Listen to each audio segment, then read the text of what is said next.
Ah, Okay. one of the Rent-A-Goalie brethren of the world, I guess. Yeah. So I'm Keegan here from Just Hockey, and I'm here with Neil from Warrior. Here talking about the skate a little bit. So can you just explain to me the process that went into building the skate and kind of start to finish how you guys came to this final product here? The entire process, start to finish, it might take a little Yeah. while, but I mean, from a high level, uh, we really started from scratch when we got into this category. We didn't want to acquire components from brands that already existed, that were already making a product a certain way, blades a certain way, or holder a certain way, or boots a certain way. We knew we wanted, when we got into the skate category, to build something from the ground up. And we knew that we wanted to bring something really innovative to the marketplace, something that was really differentiated from what our competitors had. And so in order to do that, we knew that we needed to know how to build all of the parts ourselves so that we could improve them, innovate on them. So it started with probably a good 6 months. We started back in 2022.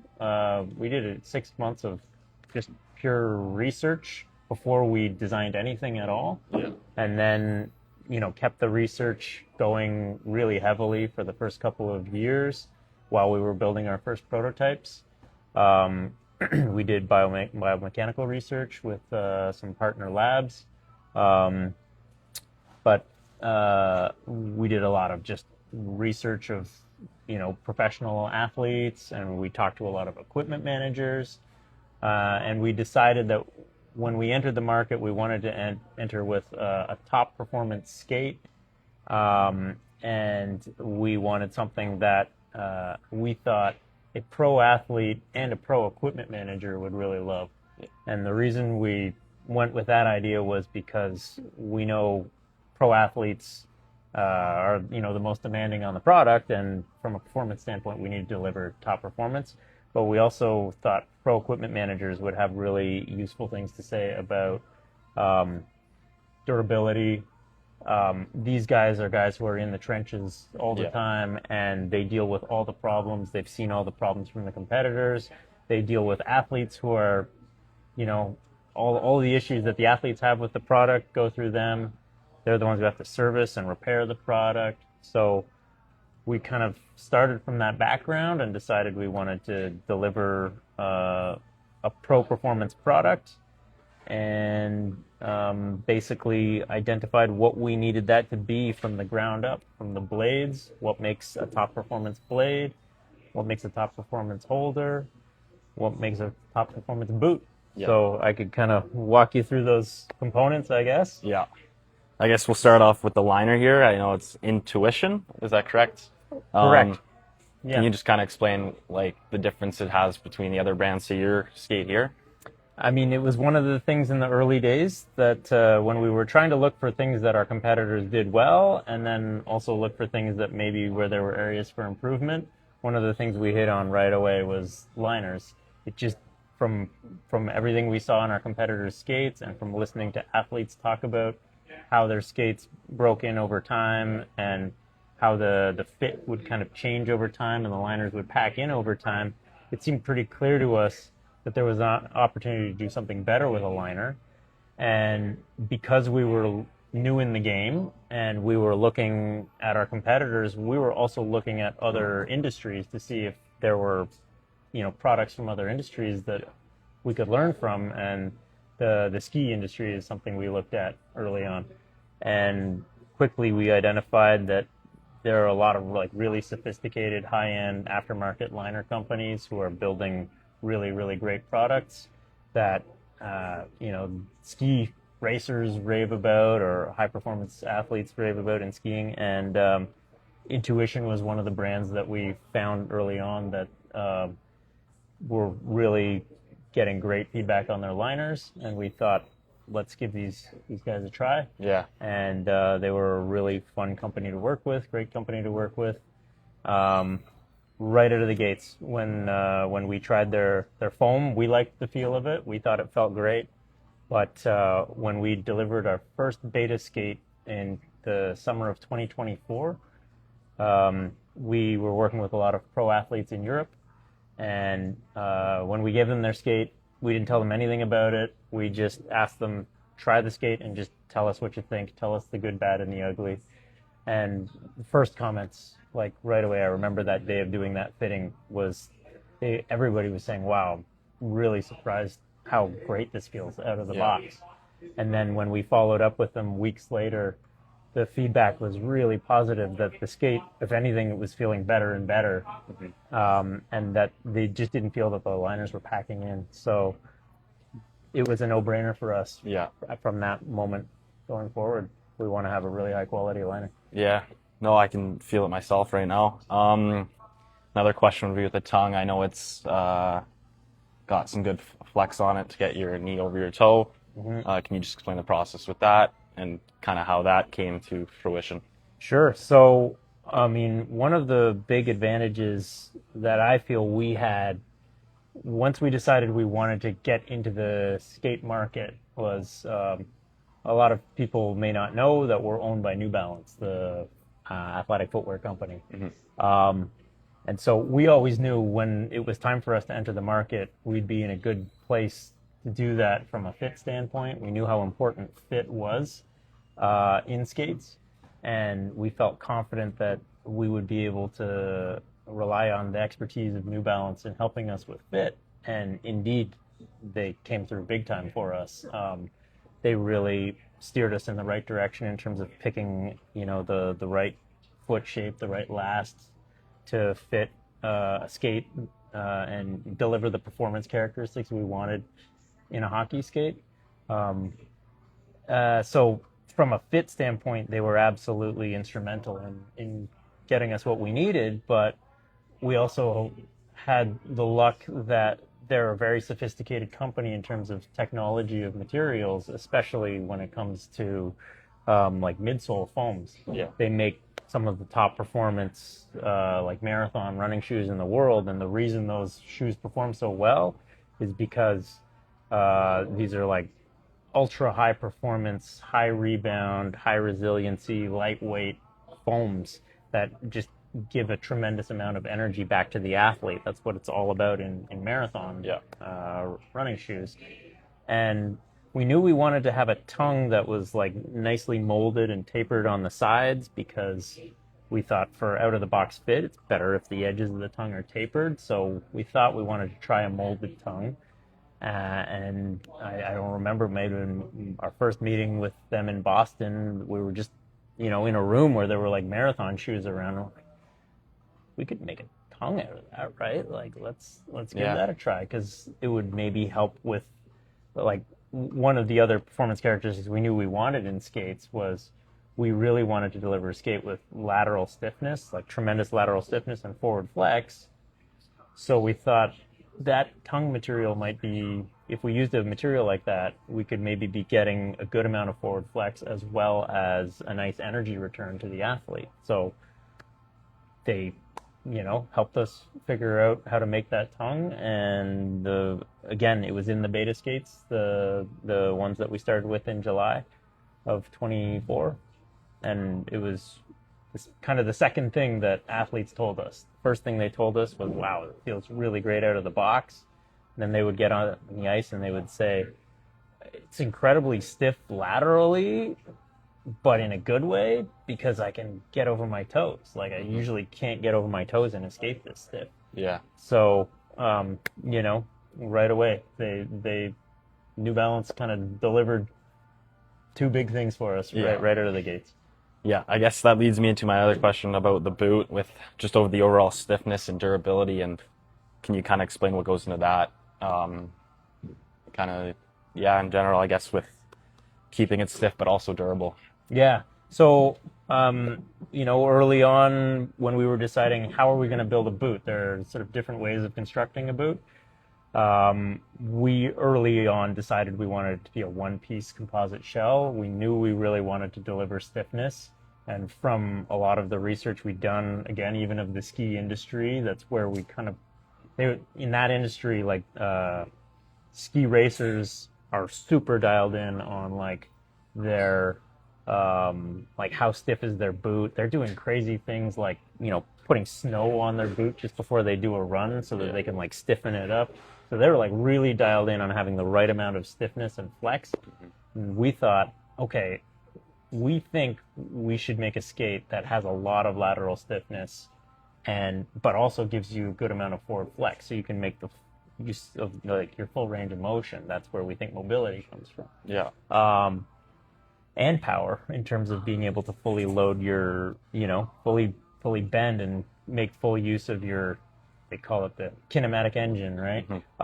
So we knew we wanted very stiff boot, and we thought one piece carbon fiber boot is going to be the way to deliver that.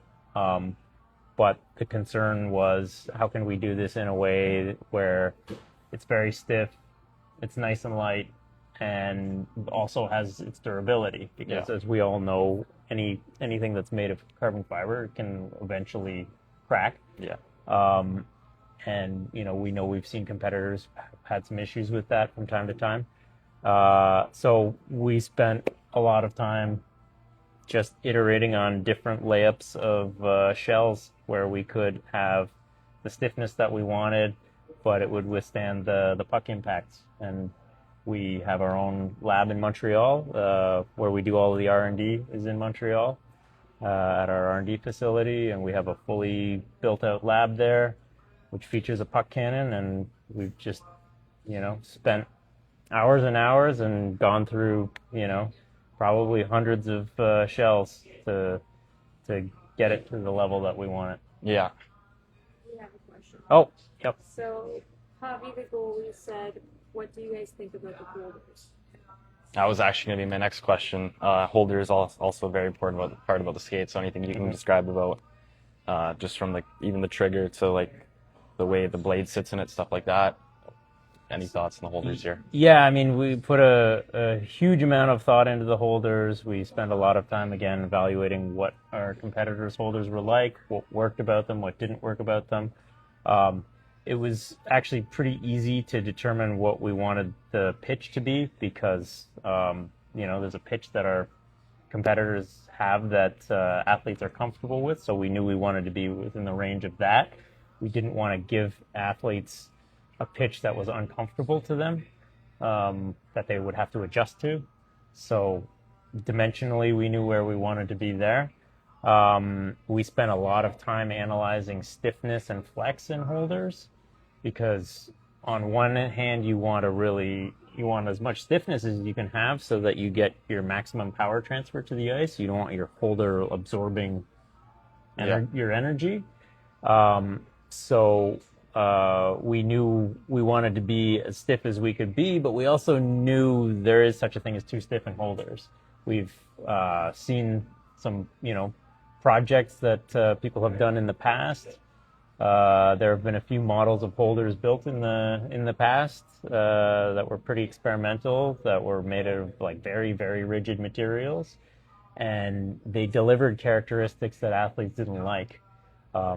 Strange chattering and strange characteristics when turning that just didn't feel natural. So we knew there's a window. There's such a thing as being too stiff with a player holder, and we didn't want to be too stiff, but we wanted to be as stiff as we could be without delivering something that felt weird. So that was the goal. And then from there, then we cared about weight. One of the most important things about a skate and weight, you obviously want a very light skate, but it also matters where you're light. So balance in a skate is really important, and keeping the weight higher up in the boot rather than lower down in the holder and blade, you feel the weight the most the further from the edge of your extremities, right? So if you can keep the weight higher, then you don't feel it as much, and it creates just a really great feel. So we knew we wanted to make the holder as light as we possibly could while being the right amount of stiffness. So that was really the goal. And we did all kinds of FEA analysis and flexing of holders, and it's I can say developing a holder is extremely challenging. It's proven to be one of the most challenging things. Yeah. Do we have another question? Yeah. How did you guys figure out what fit to go with for the skate? Again, we credit New Balance on that. We were able to evaluate our competitors and try to understand what fit was, because it's a foot is a strange object, and everybody's feet are different, and you feel things very precisely through your feet, right? So um, delivering a good fit is really challenging, and especially if you want to do it in a high performance product like a skate where it needs to be really stiff, because it would be very easy to make a very comfortable skate by making it very wide and just packing it full of very comfortable foam, but it wouldn't perform at all. It would feel terrible once you're actually skating. So when we set out to figure out what the right fit was, it was in the context of performance. Like, comfort really matters, but fit needs to deliver performance in a high performance hockey skate. So that means a shell that's not really far away from where your foot is. You don't have a lot of soft material between your foot and the shell. So that's why the liner is really important, but it's also why the shape of the shell is so critically important in determining the fit, because if you're off a little bit, you're going to have bones in your feet up against a very rigid material. So we studied what our competitors had. We understood what customers' expectations were in terms of fit. We had the opportunity to learn where our competitors' fit maybe wasn't as good. We've definitely heard issues of people having bumps on their feet from other products, and it was really important to us to address that. We took all of this information. We went to our partners at New Balance and just basically let them know, this is what's really important to us. This is what we think performance is in fit. This is where we think our competitors' fit works. This is where we think it doesn't work. And they have years and years and years of experience and tons of data and tons of research working with basketball players, football players, lacrosse players, sprinters, marathon runners, tennis players. They know everything about performance in footwear. And they came back to us with a shape and they said, we think you guys should use this. And they got us the right one and helped us figure out how to do the grading across all of the sizes. And I would say it was perfect right away. The first prototypes we made with based on the shapes that they recommended were awesome. Another question? We've got two. The first one was, what was the best pro feedback you got during testing? Or I guess most helpful. Helpful? And then we have another one. I'm usually a 2.5 junior for CCM. Assuming the fit will be similar, any plans on making junior skates? Okay. So the first one, the best feedback. I mean, the best feedback you always want to hear is, it feels amazing, I love it.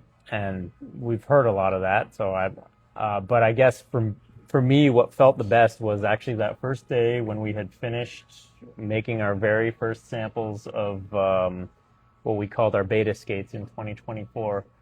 I had just been with the supplier in Asia. We had just been basically putting the finishing touches on these first few pairs of skates. I think we had 2 size 8s, 2 size 9s, and 2 size 10s. And I went over to Finland to work with our partners in a pro team over there the next day, and we got on the ice. And I think it was really just that moment, again, I talked about earlier. We didn't tell them what to look for, and the first comments that came to us were the things that we tried to do. It was, the liner feels amazing, the fit feels amazing. Wow, I can't believe a skate that's this laterally stiff, I can actually get over my toes. It feels really good. So that's the best feedback you can get. And the second question was about any plans on making junior skates? Yes, we do have plans on making a junior skate. In fact, it is in development right now. It is happening. We are working on it, and I don't know if I can share exactly the the release date, but rest assured, it's in progress right now. And then we got another one just asking about the steel. Well, I was actually about to ask that as well. Obviously, one of the most important part of the skates or the skate. What went into creating the steel that you did? Yep. So, like with everything else in the boot, we knew we really wanted to understand what made good skate steel. It wasn't good enough for us to just go to a supplier who was making good skate steel and just buy it from them. We really wanted to know for ourselves so that we could understand how to improve it, or if we ever had quality issues, understand, why.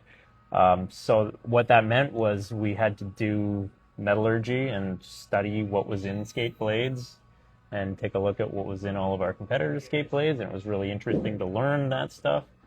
We learned a tremendous amount about heat treating processes, which that's where you really get your performance characteristics. We learned a lot about coatings. When we started the project back in 2022, coated blades mattered. There were definitely people using them and they liked them, but every year over year, more and more and more people wanted coated blades, so it became increasingly important to us to figure out how to do a good DLC coating. And all I can say, without revealing what we learned exactly in terms of the secrets of how to do it, is it's just a matter of using processes that are longer, slower, more time consuming, therefore more expensive to do, but those are the things that deliver the consistent characteristics. Where we found the biggest problems with our competitors' blades wasn't just so much that it was any one blade, it was more a case of inconsistency across batches, and that seemed like a thing that, it was just related to not using the longer, slower processes that deliver you the really, really top quality. Yeah. Any more questions at all, or no? I guess the question I have then is kind of like what pros you first bring this to, and who can we expect to wear these in the future at the pro level? So, well, like I said, we started working with European pros, and in 2024, and then in 2025, we worked extensively with many European pros. Our team in Europe, our pro team in Europe, is fantastic. They're super well connected to pros at all different levels, and they really did a fantastic job of getting these products on a lot of athletes' feet. So we've been used extensively across Europe, and that continues to grow. But in North America, we started in 2025 with some varsity level players, ECHL, some NCAA, basically kind of scattered across the board. 2026, we plan to be in the NHL. We've had a lot of NHLers asking about our products. We've had NHLers using our products in the World Championships even last year, which we weren't really intending, but there was a player who really, really liked them and wanted to use them right away. But the focus hasn't been the NHL up till now, and now we definitely intend to be there starting this coming season. I can't tell you exactly who. Yeah, I was going to say, I'm sure you can't tell me exactly who. But you know who some of our athletes are, our Yeah. Warrior endorsed athletes, and we're certainly talking to a few of those, amongst many others. Yeah. Any more questions? Guess another thing would be what would the size of like an engineering team or like your team in general that went into this, how like the certain types of people that would be working on this project? Yeah, so we kind of built it out gradually over time. I think it was just me probably for the first almost 6 months, and then we added an engineer, and we've been gradually building out since then. And our team, we're still not a big team, but we have 3 engineers working out of the facility in Montreal. We have another biomechanics, not technically an engineer, but he's engineering adjacent, who's a our field tester, very technical guy. And yeah, the team overall, we're about 5 right now. Very interesting stuff. And we have an industrial designer also on the team. My background is more industrial design, Yeah. and we have another guy who's doing industrial design. I guess another part of the skate is the tendon guard. It actually feels a lot slimmer than most of the skates. Can you give me your thoughts on what went into that part of the skate?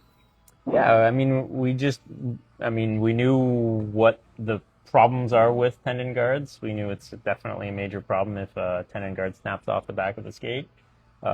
We'd seen a lot of constructions from our competitors, and it was clear which things were working and which ones weren't working so well.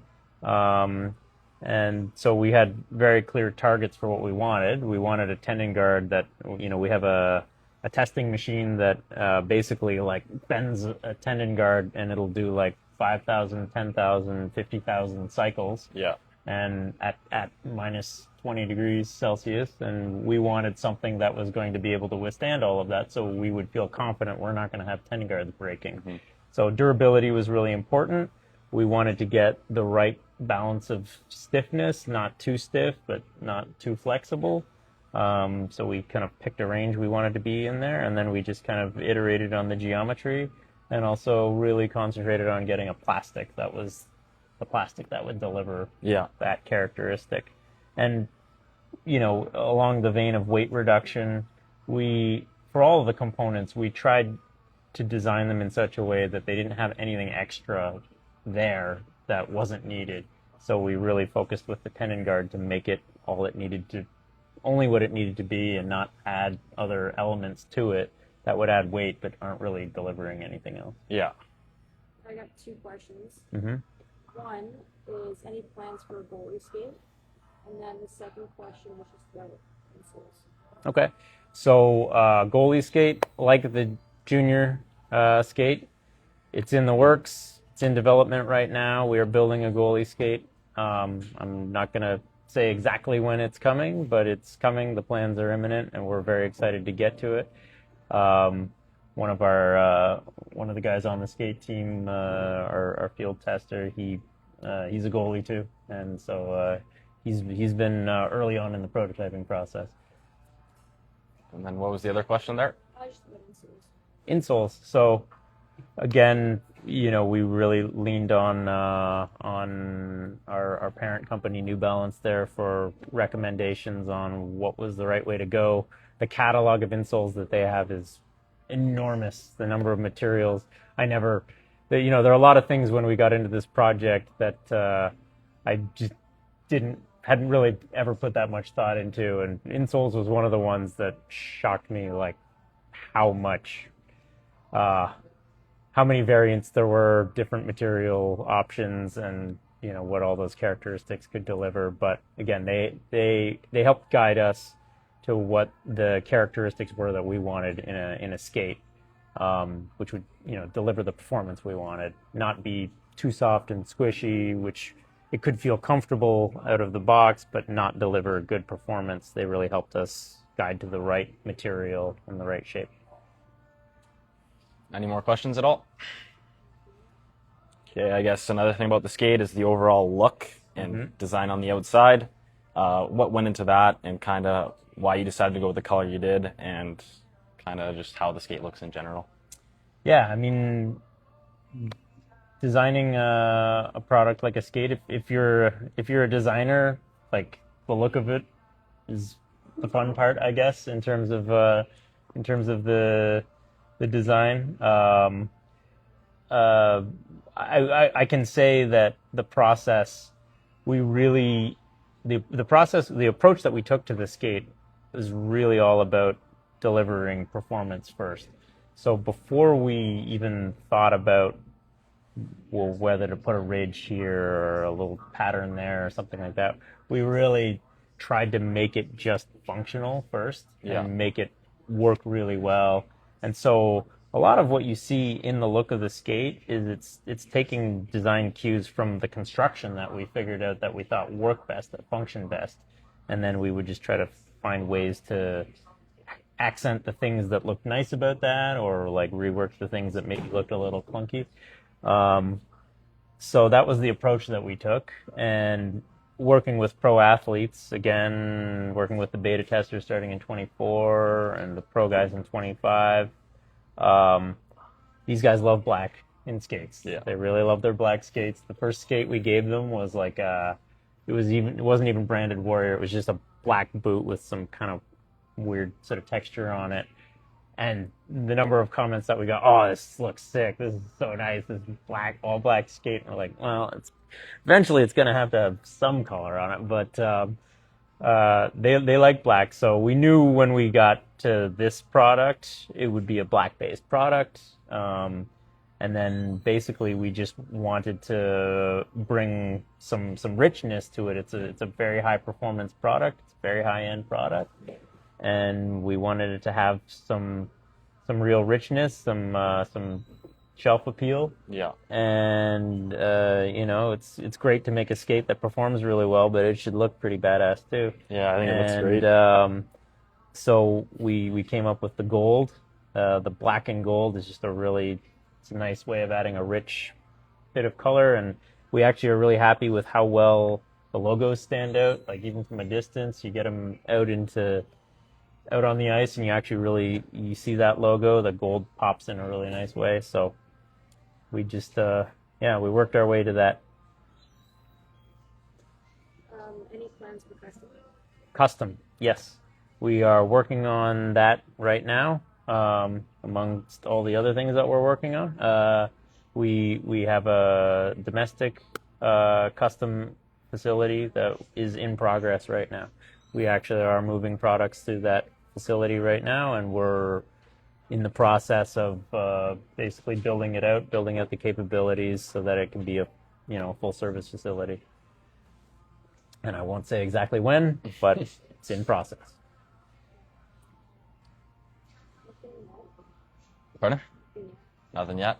How many people do we have on right now? 8? It's not bad. Hello, all 8 of you.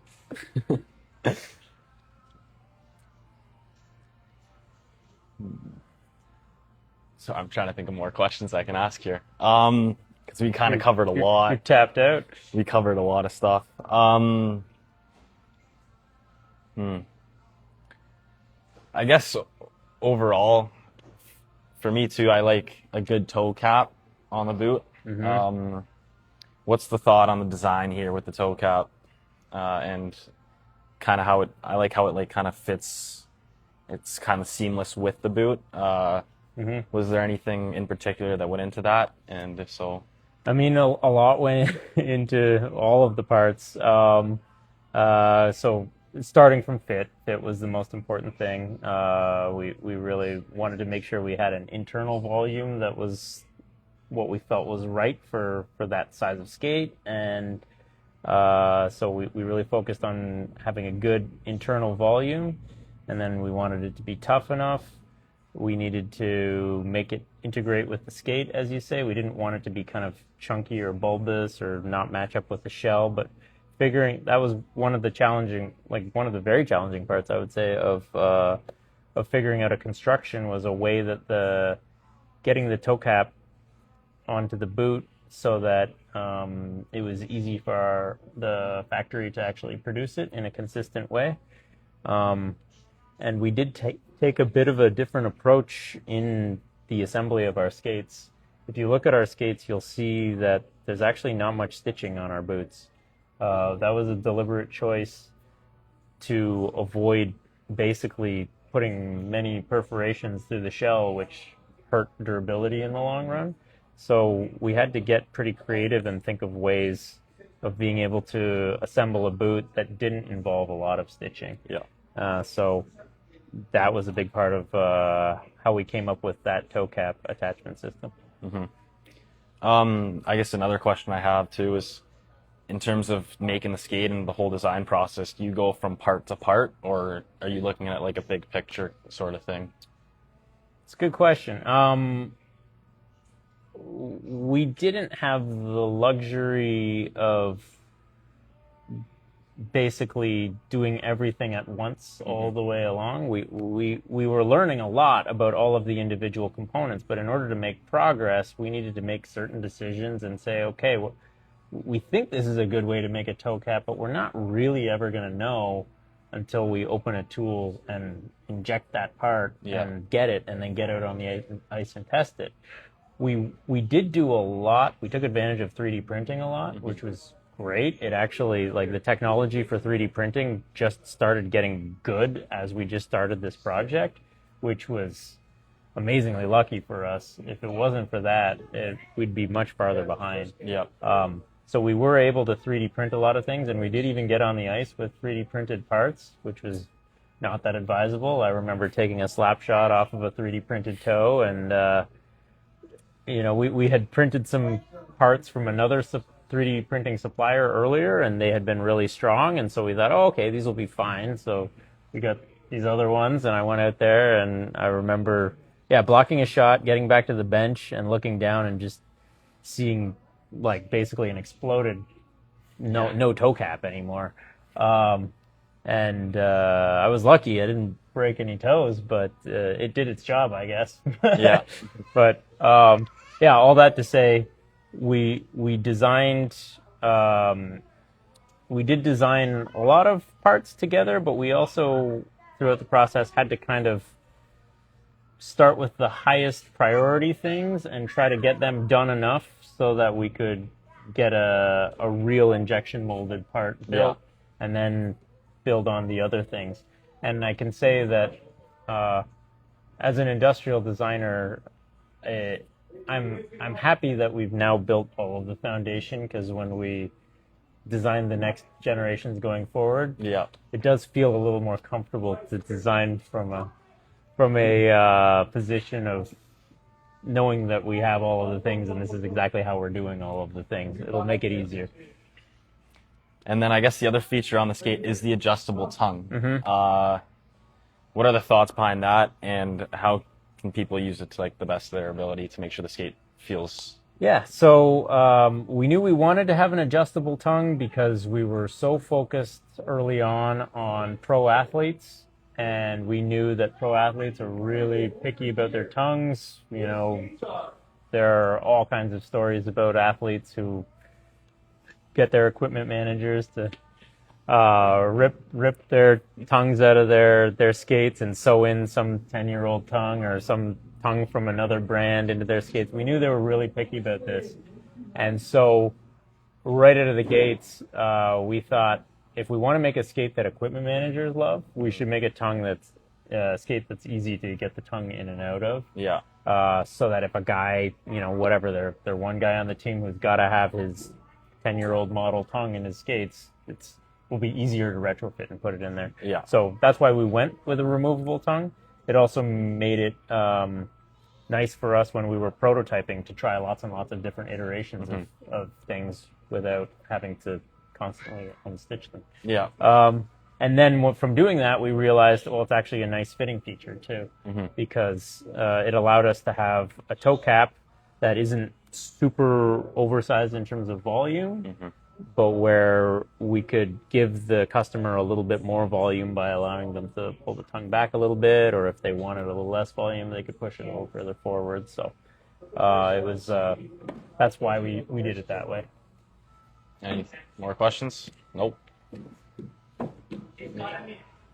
think we're gonna wrap it up now. All right. Pleasure talking to you. Yeah.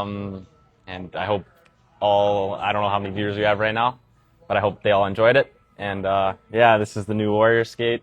Looks fantastic, feels fantastic. So excited to see how it goes for you guys. Well, really appreciate the time and the questions, and we're really excited to be here as a company. It's been a long time coming. I've been with the company for 15 years, and ever since I started, we've been hearing, when are you going to have skates? When are you going to have skates? So A bunch of people were saying they love Neil rocks. Oh yeah, that's nice.